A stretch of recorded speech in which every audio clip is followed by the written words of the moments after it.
समाज में बैठे तब उन्हें पता पड़ा कि गुरु होना बहुत भैया माइक वाले फिर करने लगा।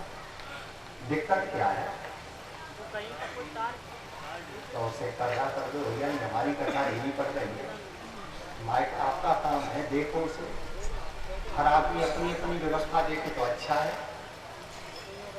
हमारे यहाँ एक दादू महाराज हुए हैं, बहुत संतोषी। तो दरोगा जी रिटायर होके आए तो उन्होंने समाज में कहा भैया रिटायर हो गए, 60 वर्ष के हो गए, अब गुरु बना ले कोई अच्छा है। तो उस समय दादू महाराज की ख्याति चल रही थी। लोगों ने कहा कि दादू के आश्रम पर चले जाओ, दादू को बना लो। दरोगा जी घोड़े पे बैठ के चल पड़े, जंगल में गए। दादू महाराज का आश्रम थोड़ी दूर था और आश्रम से बहुत पहले स्वयं दादू महाराज हाथ में खुरपी लेकर के अपने रास्ते के कांटे साफ कर रहे थे। बूढ़े थे, कमर झुकी हुई है, आंखों से कम दिखाई देता है, कानों से कम सुनाई देता है। दरोगा जी घोड़े पर बैठ के आए और उन्हीं बब्बा से पूछ रहे थे, ओ बाबा। बूढ़े थे, नहीं सुन पाया। दरोगा जी ने घोड़ी आगे बढ़ाई और पास में आके पूछा, क्यों बुड्ढे सुना नहीं? नहीं सुन पाया। पुरानी याद आ गई दरोगा जी को। पुरानी याद माने हाथ पैर चलाने। घोड़ी से नीचे कूदे, दादू महाराज का गलेवान पकड़ा, गाल में तर चपाते दिए, सुनता नहीं है। अब जवान का थप्पड़ बूढ़े के गाल में पड़ेगा तो आंसू तो निकलेंगे। दादू महाराज की आंखों से आंसू निकल पड़े, बोले कुछ नहीं। दरोगा जी घोड़े पर बैठ करके आश्रम पर पहुंचे। वहां पर महाराज जी के चेला चाकुटे सफाई कर रहे थे। दरोगा जी घोड़ी से नीचे आए, हाथ जोड़ के बोले, भैया दादू महाराज का मैं गुरु बनाने आया हूँ। अब दरोगा जी को क्या पता था कि जिसे तुम ठोक पीट के आए हो वही दादू महाराज है। ये भैया दादू महाराज कहाँ है? सेवकों ने कहा चलो हमारे साथ। दरोगा जी का हाथ पकड़ के लेके आए और इशारा दे दिया, वो देखो कांटे साफ कर रहे हैं, वही दादू महाराज हैं। दरोगा जी का शरीर कांप गया, इन्हें तो ठोक पीट के गया हूँ। बेचारे दरोगा जी रो करके गुरु जी के चरणों में गिरना चाहते हैं, लेकिन धन्य है गुरु हो तो ऐसा हो। दादू को गिरने नहीं दिया। दादू ने दरोगा जी को हृदय से लगाया, श्री राम ने सिर पर हाथ फेरने लगे और बोले क्या, बस यही गुरता है। शब्दों में ही तो गुरु और गोविंद है। दादू महाराज ने सिर पर हाथ फेरा और रोते हुए दरोगा जी से कहा, रो मत। अरे बेटा तूने बहुत अच्छा किया। क्यों? दादू ने कहा, ए बाबरे तूने बहुत अच्छा किया। तुझे पता है जब कोई मैया हाट बाजार में जाती है और अठन्नी चवन्नी का मटका खरीदती है तो उसे ठोक बजा के देखती है कि टूटा तो नहीं है। अरे तू तो जीवन भर के लिए मुझे गुरु बनाने जा रहा है, मुझे ठोक पीट के देख लिया, मैं टूटा तो नहीं हूँ। इसलिए संतोष आर्जवम युक्त। एक तीसरा गुण था, मेरी माँ ने कहा कि गुरु बनाते समय गुरु के शरीर को भी देखना चाहिए, कभी खंडित मूर्ति को गुरु नहीं बनाना चाहिए। अरे मंदिर में भगवान भी खंडित हो जाते हैं तो उन्हें भी विसर्जित कर दिया जाता है। इसीलिए तो गुरु परंपरा में वस्त्र उतार करके गुरु दीक्षा दी जाती है, लंगोटी लगाकर। हम गुरु को देखते हैं कहीं खंडित तो नहीं है, और गुरु जी हमें देखते हैं कि कहीं चेला खंडित तो नहीं। इसलिए नारद जी कपड़े उतारो, कपड़े लंगोटी में आ जाओ, बाबा बन करके शेरवानी पहन के घूम रहे हो, काहे के बाबा हो? नारद जी ने कहा, आया था लूटने को, लूट करके जा रहा हूँ। इसे लूटने आया था लेकिन इसे छोरा ने तो मुझे ही लूट लिया। नारद जी ने सारे कपड़े उतारे, लंगोटी में आ गए। तब ध्रुव जी ने कहा, अब बाबा मंत्र दे। कौन सा मंत्र? नारद जी ने दिया नहीं लेकिन निकल गया मंत्र। पूर्ण ब्रह्म का मंत्र दिया, वासुदेव का मंत्र दिया, ओम नमो भगवते वासुदेवाय। ध्रुव जी ने इसी मंत्र का जाप किया और इसी मंत्र का जाप करते करते 6 महीने में भगवान को प्राप्त कर लिया। इसलिए गुरु मंत्र के द्वारा ही भगवान प्राप्त होते हैं। लेकिन गुरु कैसा हो, या तो नारद जैसा हो या व्यास जैसा हो, जिन्होंने अपने जीवन को भगवान पर ही कुर्बान कर दिया। नारद जी ने मंत्र दिया, द्रौपदी तपस्या करते हैं, बताते हैं भगवान प्रकट हो। समय कम, समझ ज्यादा।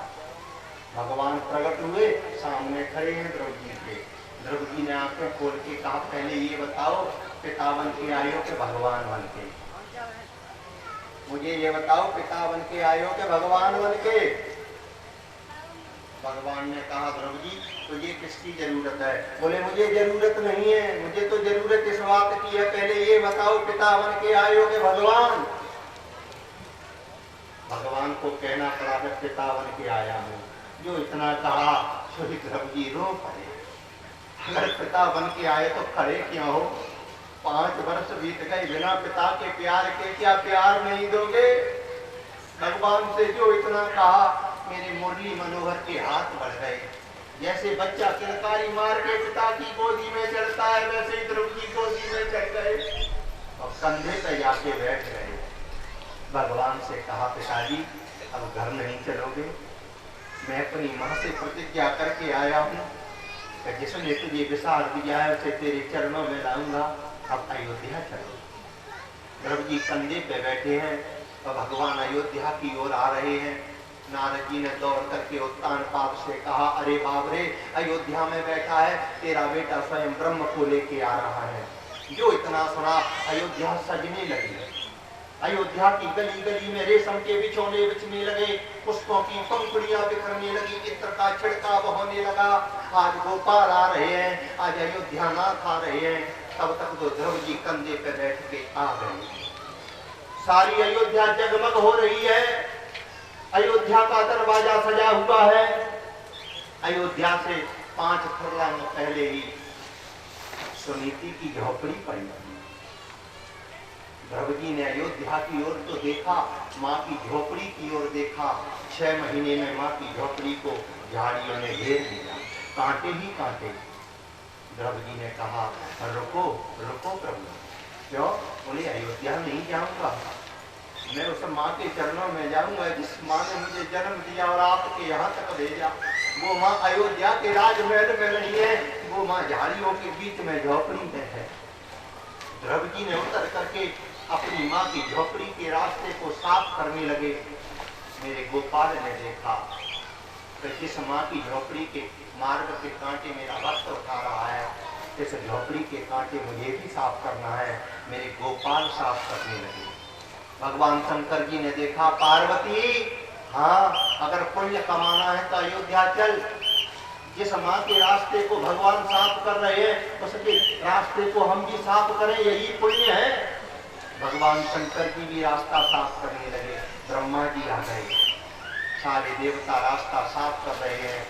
द्रौपदी पास में पहुंचे, झोपड़ी पे जाके आवाज लगाई, आइए मौसम थोड़ा सामने से खराब होके आ रहा है, इसलिए डरो मत, बिल्कुल मत डरो, भगवान की कथा हो रही है। बोलिए बाल कृष्ण भगवान की जय हो। जय सीताराम सीताराम सीताराम सीताराम सीताराम जय सीताराम सीताराम सीताराम सीताराम। बोलिए पवन पुत्र हनुमान।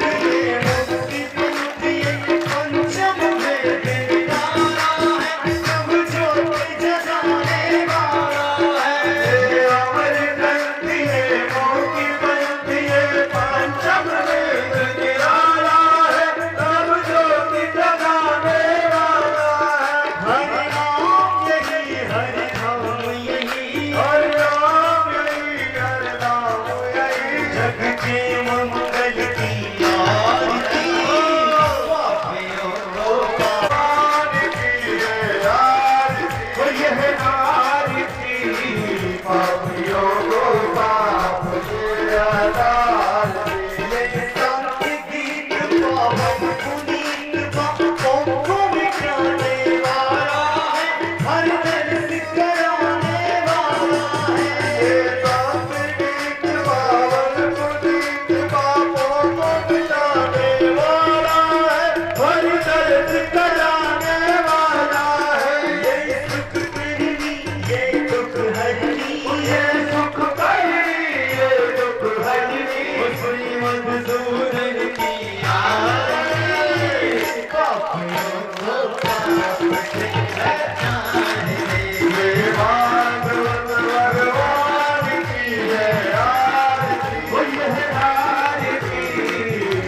Om